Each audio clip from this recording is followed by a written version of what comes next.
Hi everyone, it's me, Sandy Cruz of Sandy K Nutrition, Health and Lifestyle Queen. For years now, I've been bringing to you conversations about wellness from experts from all over the world. Whether it be suggestions in how you can age better, biohacking, alternative wellness, these are conversations to help you live your best life. I want to live a long, healthy, and vibrant life. Never mind all those stigmas that as we reach midlife and beyond, we're just going to shrivel up and die with some horrible disease. Always remember, balanced living works. I really look forward to this season. Hi everyone, welcome to Sandy K Nutrition, Health and Lifestyle Queen. Today it is me, myself, and I am here to tell you all about the Feng Shui energy for 2025, how to easily Feng Shui your home and bring good energy in for the year long that we're in for. Let's see if we're going to have a better year. I know many of you said 2024 was tough. So let's hope for better, softer landings this year. How about that? I don't think life is ever without lessons and occurrences, but I think we can all agree that softer landings are much better. So let's all hope for softer landings this year. Please share this episode with someone else who might benefit, because a lot of people who listen to my podcast are like me, and I've been doing Feng Shui in my home for probably about 12, 14 years. I don't even know. I think I started in 2012, I think was when I started. So it's been a while. And I've been following the advice from one Feng Shui master. They're located in the UK. Their website is fengshuiweb.co.uk. I find you can get a lot of conflicting advice if you go on social media. And this is the big problem with social media. I can take a pause here and talk about that, because it relates to all aspects of our wellness. We get one snippet, whatever that might be, as it relates to any kind of wellness, body, mind, spirit, soul. We never get the full picture. So this is why I think if you're really interested in a subject, go deep. Listen to some podcasts. Look at some of the actual long-standing experts. And by long-standing, I'm talking about experts who have really, really shown their passion over profit in the industry that they're in. Those are people I call experts because they're not buying their way to the top. That's the facts, my friends. And this is a perfect segue to announce that I'm starting a new podcast. And the way that you're going to get access is through my Substack. This podcast is called Think About It. And that's all it is. Each week, I'm going to come to you with a new wellness topic. And it will only be between 6 and 16 minutes. That's it. And it will be on one topic each week. Sometimes I might release more that week. Depends on how feisty I feel. But it's not about me being a contrarian. It's not about me being a whistleblower. That's not what this is about. It's about me just helping you critically think about something before deciding on something. We just get so much health information. It's become such a crowded space. And I feel there is a massive loss of integrity, authenticity, just so much greed and power. And to be truthful, I think a lot of it is relating to just a separate leg of Big Pharma. That's how I feel. And I feel my passion to do this is stronger than even my passion for this podcast and this platform, which it's going to hit 5 years, by the way, my friends. So please do share this. That's the way that anyone will ever hear about me because I'm not a celebrity. I'm just a little old holistic nutritionist, and I just went back to college. I'm actually an English literature graduate.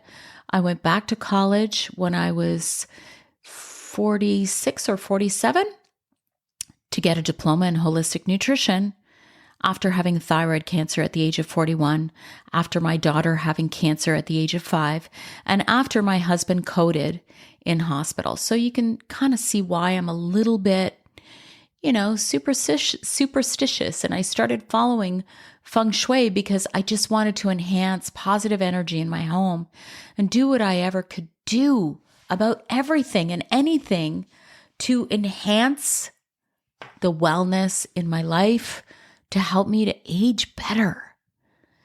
Because, at 41, starting off with thyroid cancer wasn't a great way to start off my perimenopausal years. Now I'm 51, I wish I was 51. I just turned 55 on January the 6th. Yes, my birthday is on the Epiphany. Christmas Eve, for those of you who are Orthodox. Yeah, so I have had a bit of time in this space. I've seen a lot of things. I've interviewed a lot of people, some great, some, now I can look back and go, I wonder how authentic those people really are. And again, my new podcast is not about whistleblowing. It's just getting you to think about things, because guess what that does? When you think about these things as it relates to your own self and your resonance, then guess what? That helps you to be healthier, because you can decipher what's right for you and what's not right for you. So it's not about me telling you what's right. It's about me just bringing up a topic and saying, hey, think about this. So in order to have access to this, you have to join my Substack for now.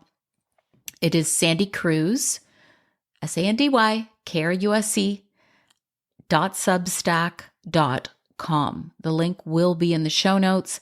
I will also have the link for the Feng Shui master that I've been following for over a decade. And please, I don't know. I haven't decided if I'm going to do the transcript. I mean, every time I include a transcript, the typos drive me crazy, and I don't have the patience or the time to go through it and edit it thoroughly. But I might have that in there for you to print out, just so that you don't have to actually write notes. Or hey, maybe you should write notes. Handwriting. Anyway, you guys know my opinion on writing with the hand. So with that, I am going to welcome myself for this annual Feng Shui episode, my 5th annual. Please don't forget to share this. Thanks, guys. And I hope you have an incredible 2025. Happy 2025. I know I'm very enthusiastic about 2025. I don't know about you guys, but I found 2024 full of challenges. So apparently that's actually what the stars, the Feng Shui flying stars, said would happen in 2024. You'd get people who are, flying through the year really, really well. And then you get people who have a little more challenges thrown at us, like myself. So today I am going to talk to you all about the Feng Shui for 2025 and the advice that I have been following for over a decade. It is from fengshuistore.co.uk. I'm going to put their link here because they're Feng Shui masters. You will see a lot of different advice all over TikTok, all over Instagram, Facebook. And I have found that if you choose somebody that you align with and only look at their stuff and follow their stuff, it'll just be much easier. If you find that you're following their stuff and it's not working for you, then maybe you'll go, maybe I chose the wrong Feng Shui master to follow. I have been following them. I've also bought their cures for many, many years. I think what they do is very good stuff, and I will give them credit. I personally have chosen not to buy the cures this year for the first time in like a decade, only because I'm really working on this whole power within me thing. And I think that when we realize, yes, it's great to enhance good energy in our homes, in our lives, I think essentially, and then we eat well, and then we follow certain advice from wellness influencers. It's great. But really, all of that power of optimizing our health, our wellness, our safety comes from a power within us. There's always free will to choose things. Some say they believe in destiny, some believe in God.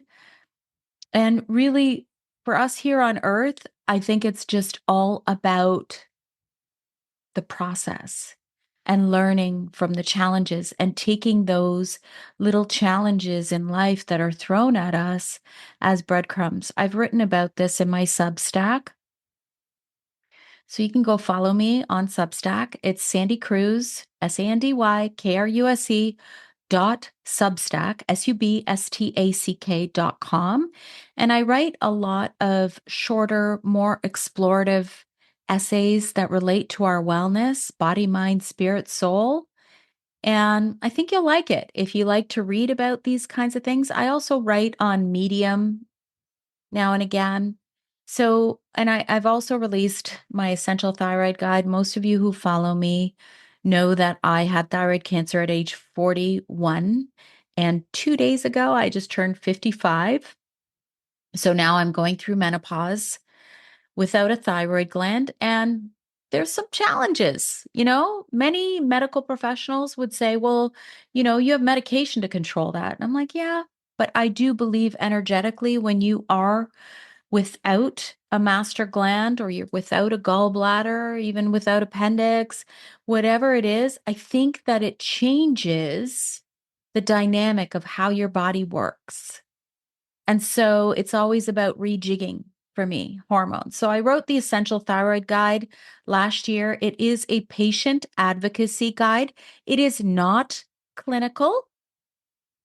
It's not a clinical book because you can find many of those anywhere you shop for your books. It is simply a patient advocacy guide that really takes into account the body, the mind, the spirit, and the soul as it relates to the health of this important little master gland right here. So I am a registered holistic nutritionist. I am also a certified metabolic balance coach. I am the podcast host of Sandy K Nutrition Health and Lifestyle Queen podcast. This is my 5th year, and this is my 5th episode on Feng Shui. Feng Shui is just one of those ways in which I like to enhance the positive energy in my home each year. This was, I think, the first time I called in a Feng Shui consultant was back in probably 2012. After my daughter was diagnosed with cancer, I was diagnosed with cancer 1 year later. And then maybe 2013, my husband coded in hospital from bacterial pneumonia. Then I'm like, what the hell is going on here? So I'm like, is that my energy? At that point, I remember I wanted to move. I wanted to leave. I thought, oh my God, my house is cursed. I had a lot of things going through my head. And then I started to really study and research feng shui. I brought in a consultant. I bought software. I was doing feng shui, like just patterning of the homes for friends and family. And I really got into it. And now, how many years later, I still love it. I still feng shui my home each year. And I do this episode because there are tiny little tweaks that we can do in our home just to enhance. It's called the flying stars, and it's a really complicated calculation in feng shui where they calculate the flying stars for the year, the annual flying stars. And that's what I follow.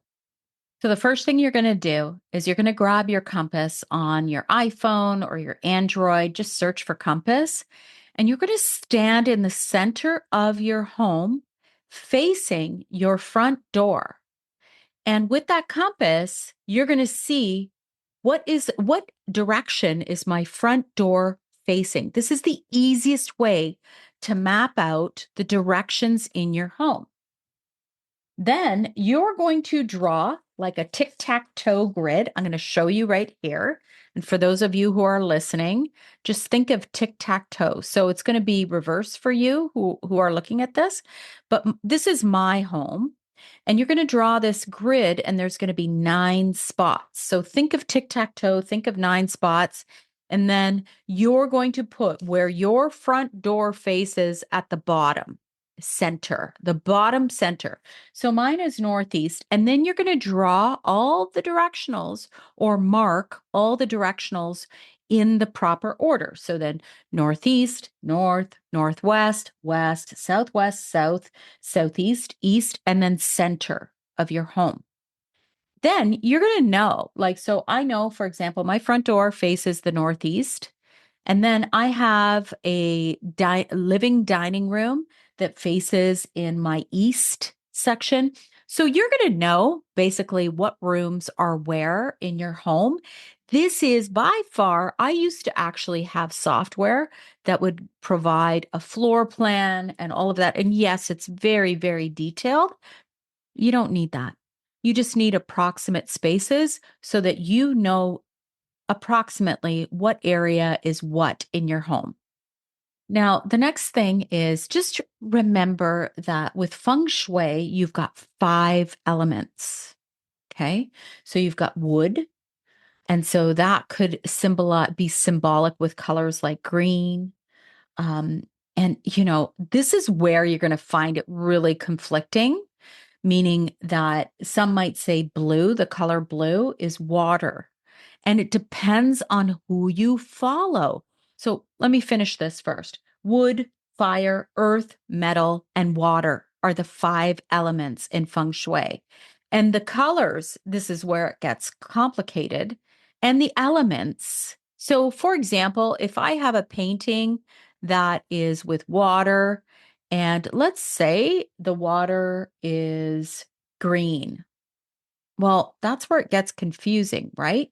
Because the green color can be more symbolic of the element of wood, but then the painting is of water, which means an element of water. What I want you to do is make it simple for yourself. Instead of listening to all the feng shui experts, I want you to say, okay, well, to me, that painting, even though the water looks green, it symbolizes water for me. So a lot of feng shui, it's subjective, right? It's subjective. And I always say to people, look at how things resonate with you. When you're feng shuiing your home, and this is why, yeah, calling in a consultant might be okay just to learn from them.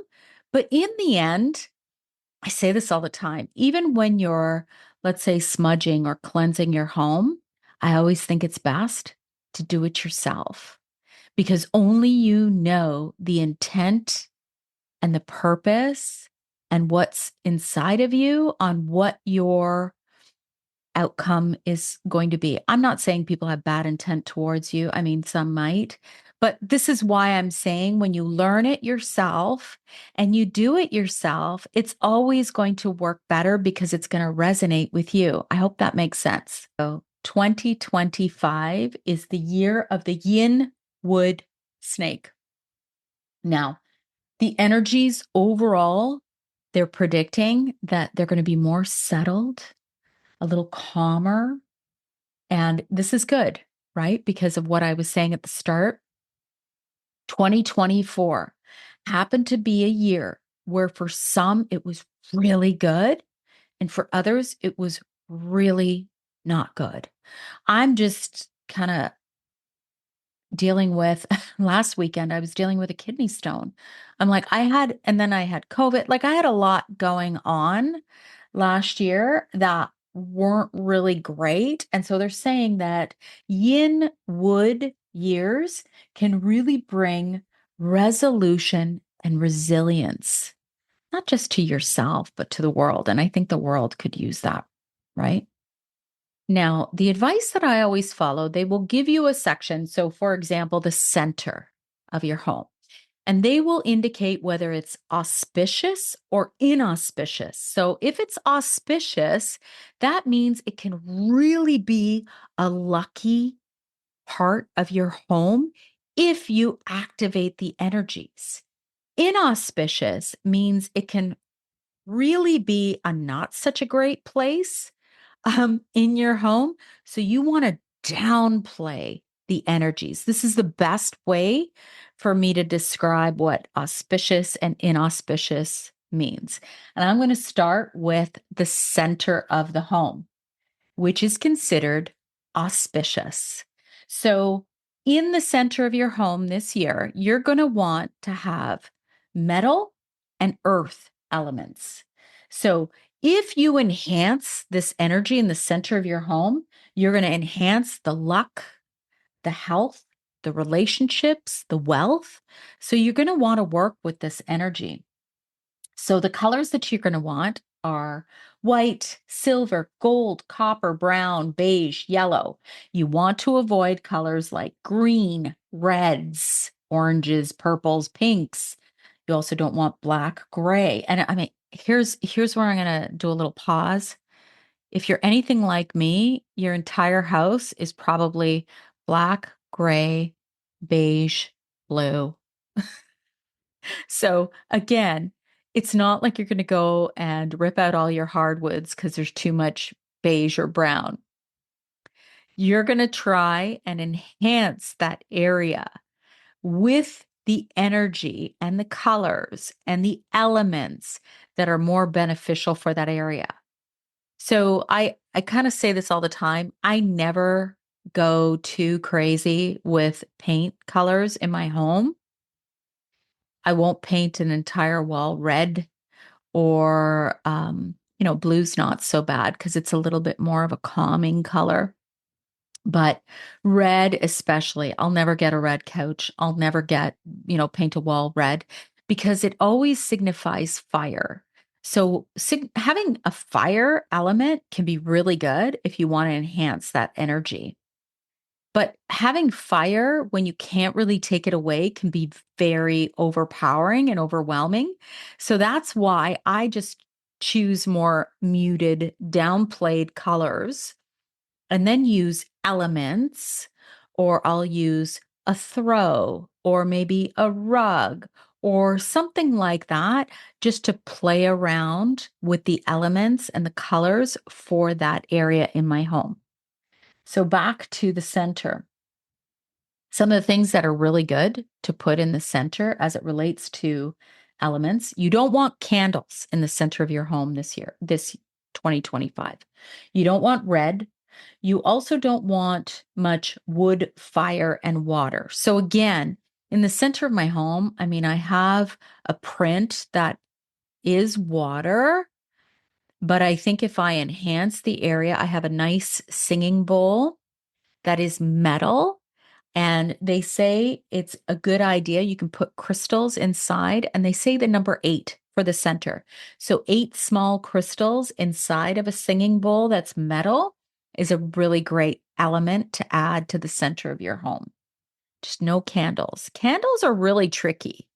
So not only are many of them toxic, but they're tricky in that if you burn candles, or let's say, I have one of those Himalayan salt lamps. I actually have many of them. And if you are one of these people that has it on all the time, it's this kind of a low energy of fire that's always activated in that area.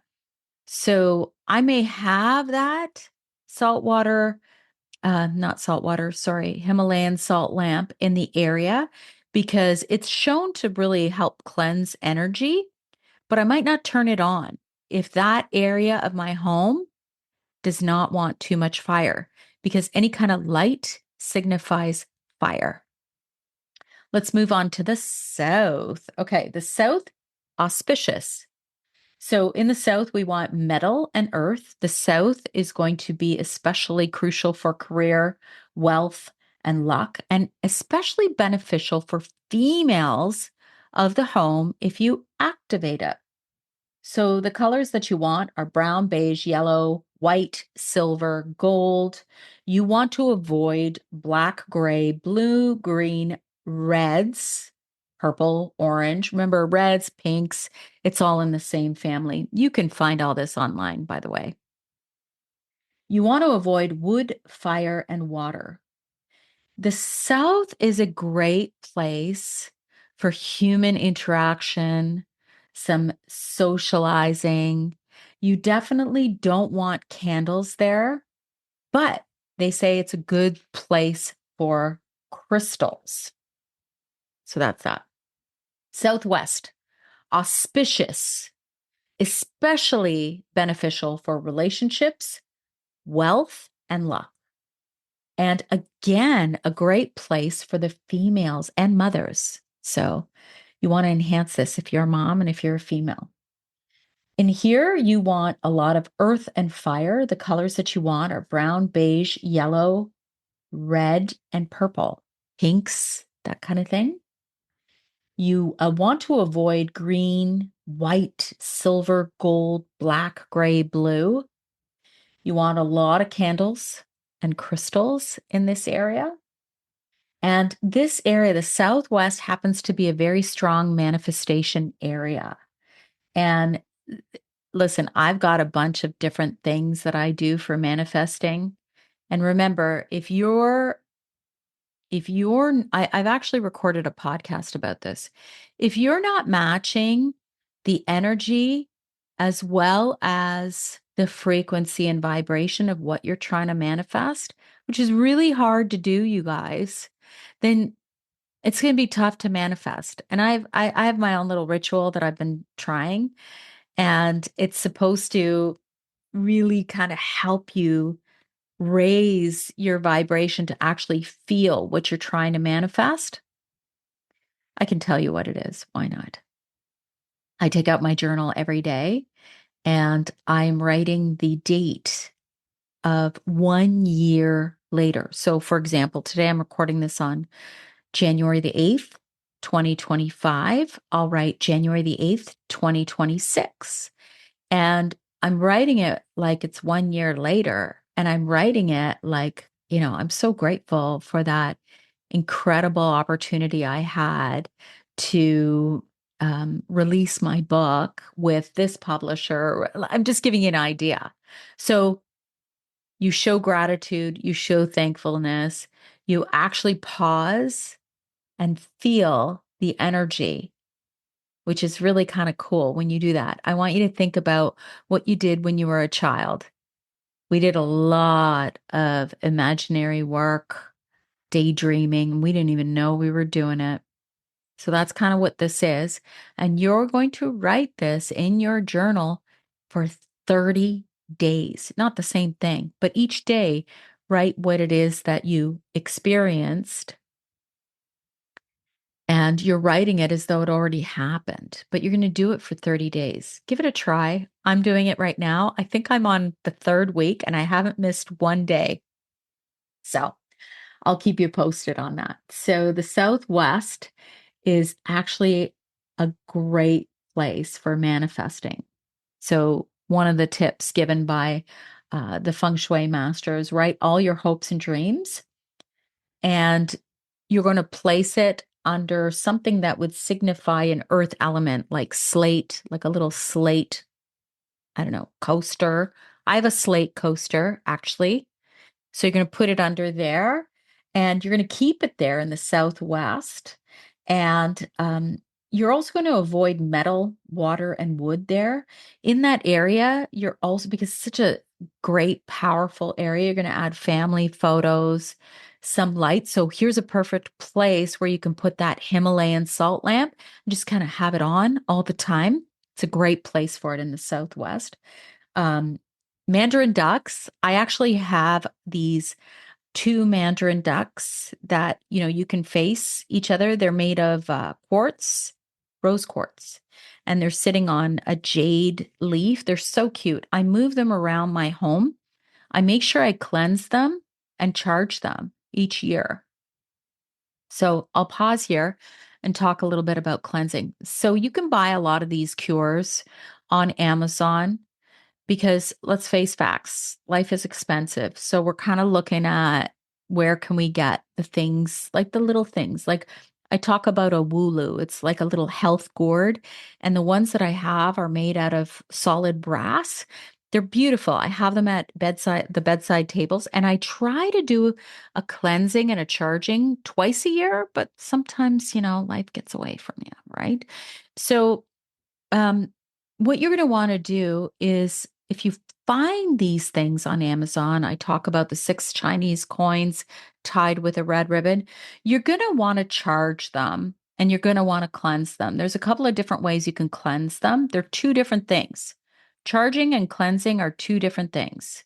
So when you cleanse them, that's number one. You want to cleanse it of any energies. Who knows where it was made and how it got to you, and you don't know anything, right? And all objects and humans, we hold energy.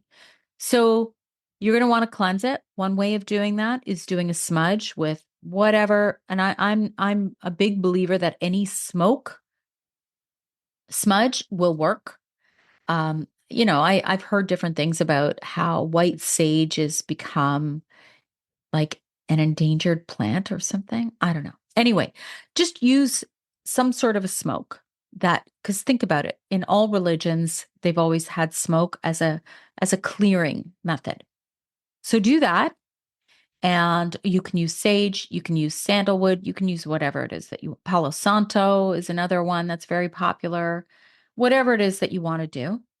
And then another way I have seen people do this is you can, if you want to cleanse crystals, especially, you can put them out in the sun for the entire day and just sprinkle a little bit of rock salt on them and leave them out. And that will kind of be like double duty because the sun, some will say the moon too, will charge whatever objects with energy. Sun is like, and the moon, both very powerful for charging. Okay. So whatever you buy, you're going to want to do this no matter what. Highly recommend it because you have no idea what is being held in that little thing that you bought. Okay, let's move on to the West. Inauspicious. So, inauspicious. If it's activated when you don't want it to be activated, that area, it can lead to relationship issues, career, and well-being problems with well-being. So you want to add fire and earth here. The colors that you want in the West, yes to reds, oranges, pinks, yellow, purple, brown. No to white, silver, gold, green, blue, black, gray. The elements that you want are fire and earth. You do not want elements of wood, metal, and water. So I don't know if you guys have ever seen that little it's a 3-legged toad and it's sitting on coins and then it has a coin in its mouth. That's a great thing to add in this area. Yes to lots of candles. No to plants. You don't want your plants here in the West. You want a quiet and calm area for the West. Easier said than done, right? Imagine like little kids and you're like, no, you can't laugh here. You can't play here. Anyway, so again, everything within reason, okay?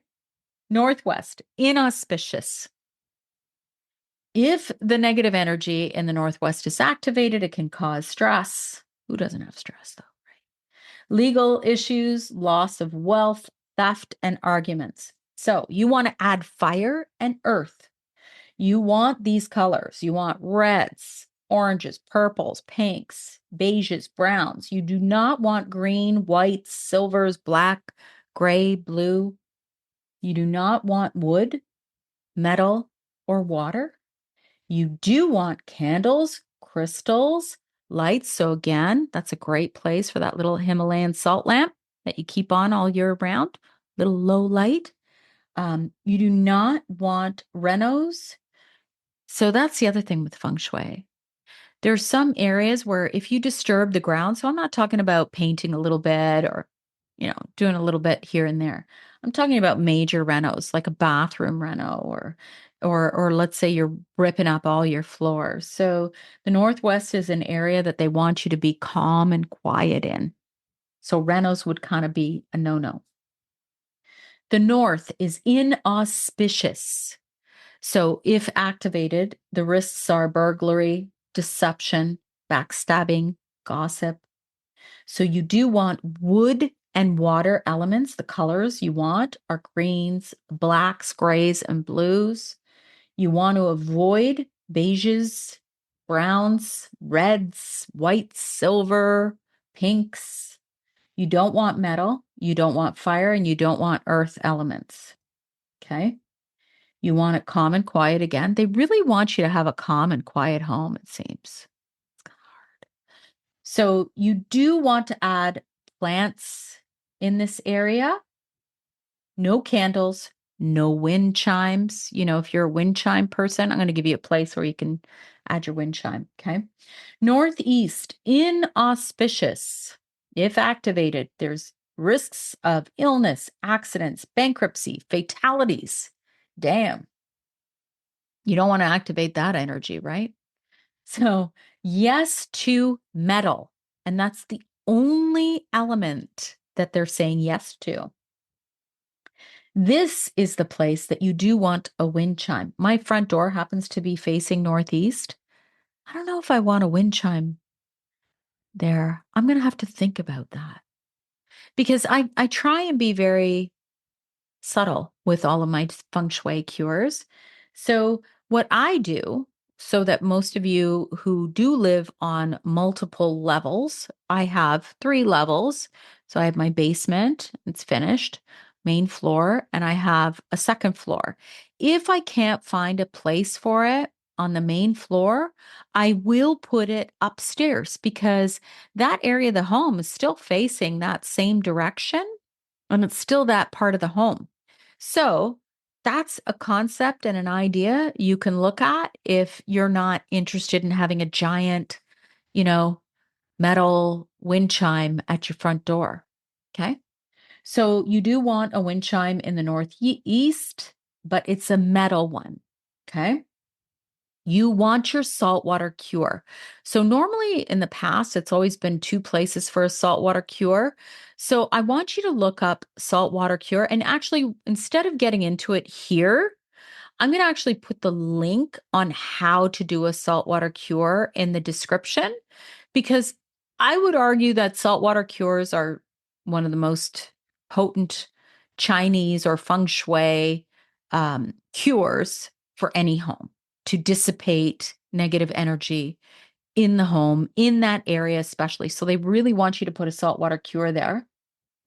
You want to put the 6 Chinese coins. So you can get these on Amazon. There's 6 Chinese coins tied with a red ribbon. And even though it says, do not put elements or colors of fire, remember, if you do the 6 Chinese coins, even though it's tied with the red ribbon, you're enhancing the energy of those metal coins. It's not about adding, major red and fire elements. Just want to clarify that. So the colors you want are white, gold, copper, blue, bronze. You do not want reds, oranges, pinks, yellows, greens. So yes to metal. And you can also add water elements. That's okay. No to wood, fire, and earth. And this is where you can also put a little brass wooloo. I talked about that. You can get those on, I think you could get them on Amazon. I keep those at my bedside tables of all my bedrooms, and they are just health gourds.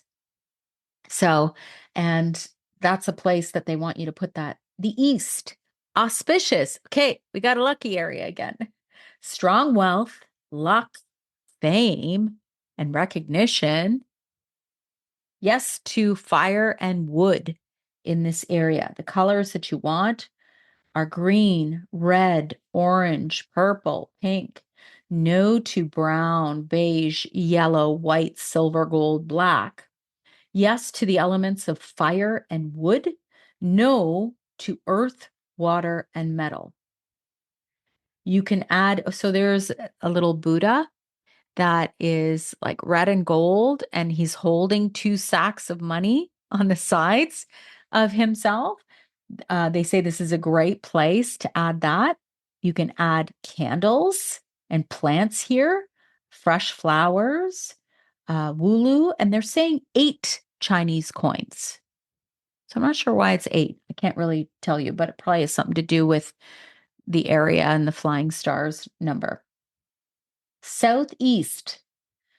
It is auspicious. It enhances the career, the wealth, the overall luck.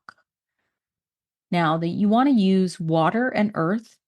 The colors that you want are white, silver, gold, black, gray. You want to avoid green, brown, beige, reds, any kind of reds. Yes to the elements of metal and water. No to wood, fire, and earth. You don't want to do renos in the Southeast. You also don't want it to be too loud and crazy.